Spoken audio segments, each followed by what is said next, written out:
Crap, oh crap, oh crap, oh crap, oh crap! This is exactly how the gypsy whipping said it would turn out! Oh god! Has this happened to you? Have you ever been caught by something that wants to literally eat you alive? Well, maybe you should have learned a few things before jumping into the world of Kenshi. Yeah, I'd rather not look at my clone get ripped apart, so let's just move on. So, what is this video going to be about? Well, it's going to be 10 useful bits of advice that me and my writer have to offer that can save you a lot of headaches down the road in your Kenshi playthrough. Of course, we won't get into everything. After all, it's 10 useful bits, right? It's the title after all. So please, if you have any good advice, post it in the comments, cause if you want to see more new players support this game, but it can admittedly be hard to get into. That being said, like, subscribe, and hit the bell icon because of course YouTube can be a pain sometimes. Remember, for every 100 likes we get, a slaver enslaves a bandit and not one of your characters. Alrighty, starting off at number 1, we are going to do an easy one that you learn right away. Don't set your speed to 3 unless you're focused on what's on screen. What do I mean by that? Well, at speed 3, like in Rimworld, you might not be able to react to whatever happens on screen. More so if you decide to step away from the game and let it run in the background. See, while you do get stuff done quickly, unless you have a fortified base with people in it working inside, you'll be unable to react to where bandits come and smash your teeth in. Like that. Exactly like that. Then, when your pawns get knocked down, they might get enslaved or just die. Like that. Just like that. Now, if you have set up a fully functioning base with multiple people working with good enough defenses, you might be able to justify doing it. Early to mid-game, it's definitely not recommended, especially if you know a big faction is about to send a big raid on your place, and keep it at 2. It's fast enough to do things, but slow enough you can react to what is happening around you. This is doubly so in areas with animals that eat corpses, or cripple people at times, or around the fog, definitely around the cannibal plains, and of course people who enslave unsuspecting people. So keep this tip in mind, because beak things exist. Yeah? Yeah. While the earliest way to make money is mining, which we explained in our newbie guide around the mid-game, I'd recommend looking into brewing with a big caveat, though I'm saying that. Brewing requires a lot of whatever crop you're using to make it, as well as water supply. So in the case of being in the desert or other regions without a lot of power, unless you got mods to change things, I don't recommend it. As for what alcohol you should brew, as a whole, I'd turn down grog, as a wheat straw is actually more useful in grinding into bread, and then turning that into food cubes, not only because it's a good food source, but also for the amount of wheat straw you use. You get more profit if you want to sell them. I'd recommend going for sake or rum. Sake, especially if you are near the United City regions, as your sake will sell at a higher market value. Since they seem to like it a lot, rum is made of cactus, and if you are in a desert, this is also a good choice of item. The rum out of everything is the cheapest. Unless you live next to Noobert, then you want to make sake, because Noobert wants your sake. So I feel for a mid-game moneymaker. This works out nicely if you want to roleplay some business. Now, if you don't want to do brewing, or don't have enough space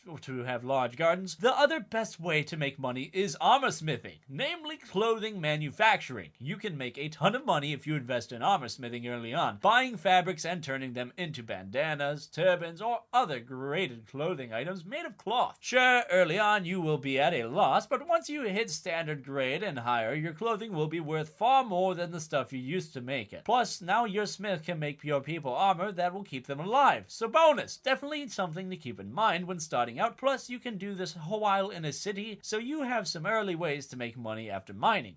Number 3, weapon-wise, some weapons actually are better for in-game enemies than the early game. Take katanas, for example. They are great early on, since most enemies will fight, unless you decide to pick a fight with some city guards or something, I don't know, won't be wearing heavy armor, or are just wild animals, so they will be great. Though if you look at the stats of the katana, not so good armor-wise. I'm not saying you can't become a badass samurai in the endgame. What I'm trying to say is it will be much harder later for your main guys. I suggest hackers, sabers, or heavy weapons. Polar arms are also pretty good for people at home to defend. Hackers tend to get anti-human boosts, sabers are great for defense, and heavy weapons, while very hard to use early on, will have you in the endgame becoming an army-slaying badass like Guts. Though shout out to normal polearms, as in the name of the weapon, not the weapon type, as polearm, the weapon, has 30% armor penetration and an attack bonus. Great en masse for people you leave at a base to defend it, or just to deal with wandering animals who walk in. As for blunt weapons,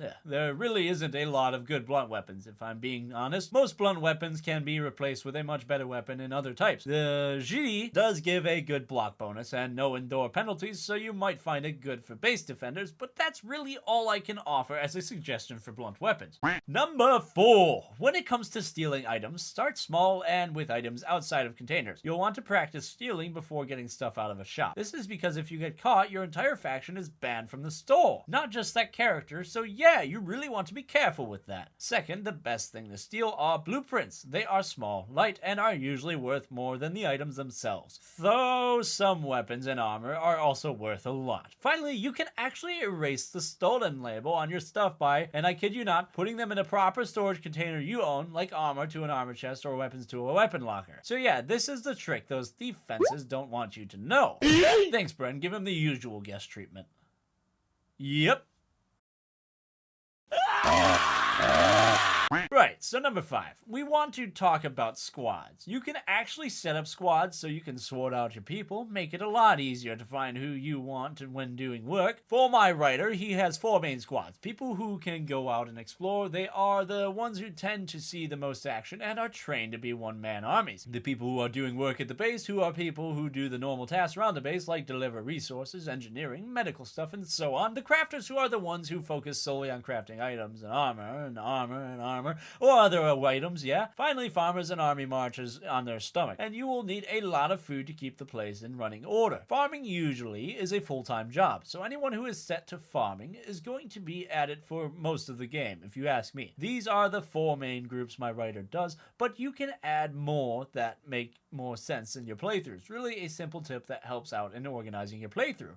Number 6 is medics. Medics are going to be one of the most important players in a base. Sure, it's wise to have everyone know how to tend to wounds, but at a base, I'd recommend having 1 or 2 people devoted to nothing but healing and rescue. You can actually set people to block and passive for this. Block means if they get into a fight, they will not ever swing a weapon, but instead focus on blocking, which gives them a bonus. Passive, meanwhile, means they won't try to instigate a fight. In doing so, not have enemies target them as often, which is great. This is a great combination for healers. My writer usually sets 1 to rescue first, then medic, with the other going just medic and then rescue. That way in a fight, you have someone who is picking up people who fell and bring them back to heal, as well as someone who can field medic those who need it. As for weapons, give them anything that boosts block, and if they do get in a fight, are more likely to survive long enough for someone else to save them.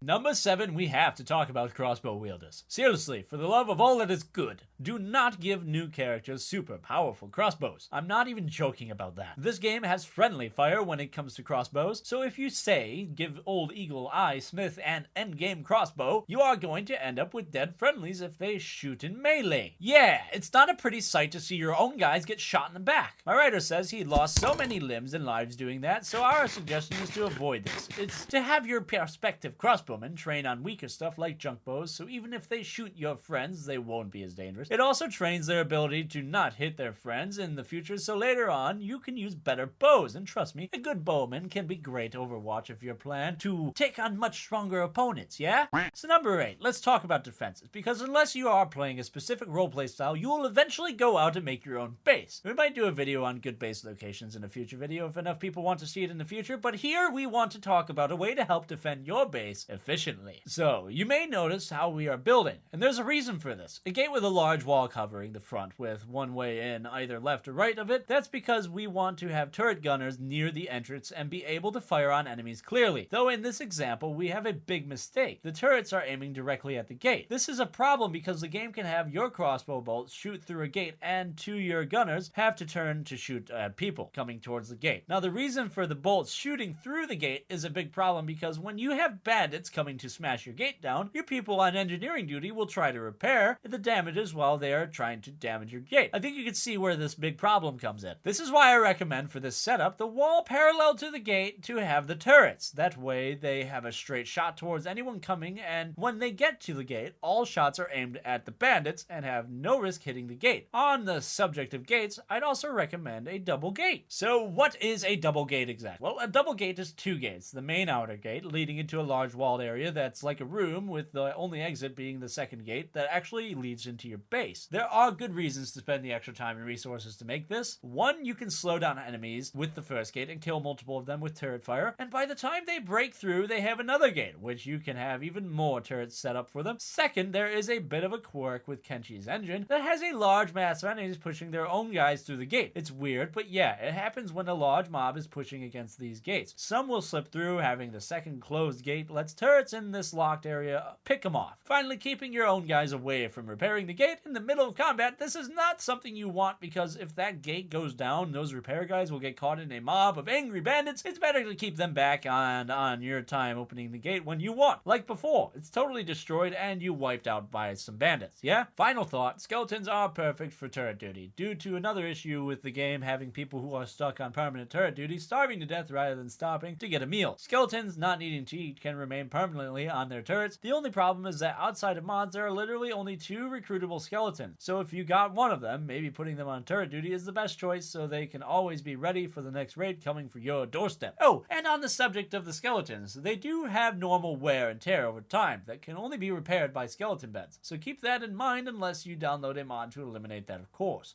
For number 9, we will keep on the subject of base keeping. You should plan out how to build up your base and where certain things should be, or what you need when picking out a base location. First off, if your base choice doesn't have iron, skip it. Iron can be used for iron plates and armor plates, and it's invaluable throughout the game. And if you can get copper as well in your base, you're going to be sitting pretty. Though it's not as problematic, but you will always be using iron for multiple things. Second, when it comes to buildings, where you put them can matter. For example, beds for a hospital building should be near the entrance, as during a raid, that's the most likely spot for injuries. Having the place close can be a lifesaver in the heat of the very moment. Keep a stockpile building somewhere in the middle of the base, and try to have the biggest building you can build be the one to store the stuff. Trust me, you will be having people going back and forth, pick up and store things, so having it centralized can save you time and issues. As for crafters, my writer tends to keep them all in the back, the smiths and so on, since he tends to want to make sure they don't get involved in fighting. Nothing like the feeling of losing an 80+ skilled armor smith to that one cannibal who got a lucky shot on the head. Farms should stick close to each other so farmers don't have to run all over the place to get to each one of their rounds, and keep wells near them to also reduce wasted time. Yeah, really, this is the best advice for building a good base. Think about the functions of the buildings and try to use your space to advantage. As your base, if it gets too big, the game gets weird and doesn't have your own buildings. Again, it's odd, but keep it reasonable and you should be fine.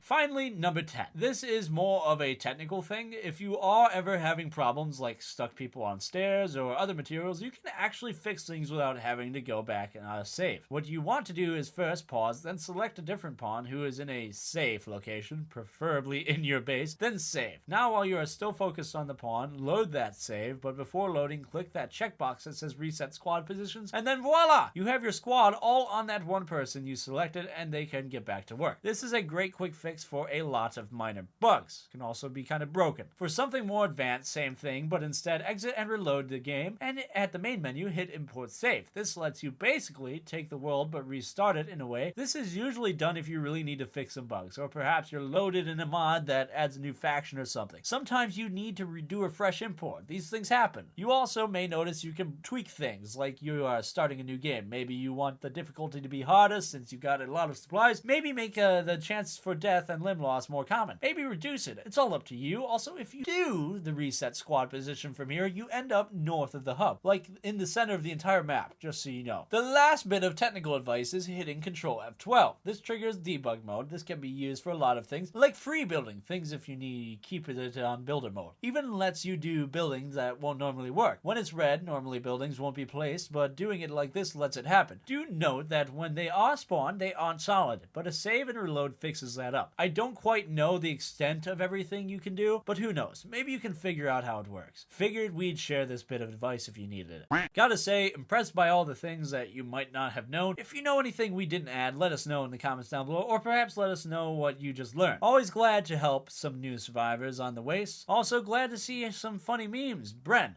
unleash the meme. You get caught stealing, so you leg it. The god has higher speed than you! Yeah, this is how we die. This is how many of us die. Well, that was fun. I want to thank the fans, the patrons, the writers, the air, because without the air I can't breathe, and if I can't breathe I can't make videos. That makes sense, right? I don't know. Brent just put in this dialogue he wrote in a sleep-deprivated state, and he thinks it's funny to have me ramble on and on and on, so I don't know. Maybe I just should ad-lib these, otherwise Brent can make me say anything, like monkey with a gun won't come swinging on the cactus. See, he wrote that. Anyway, check out another video while I check up on him. What he said, wrote, whatever. Check out another video. We are getting quite the collection, aren't we?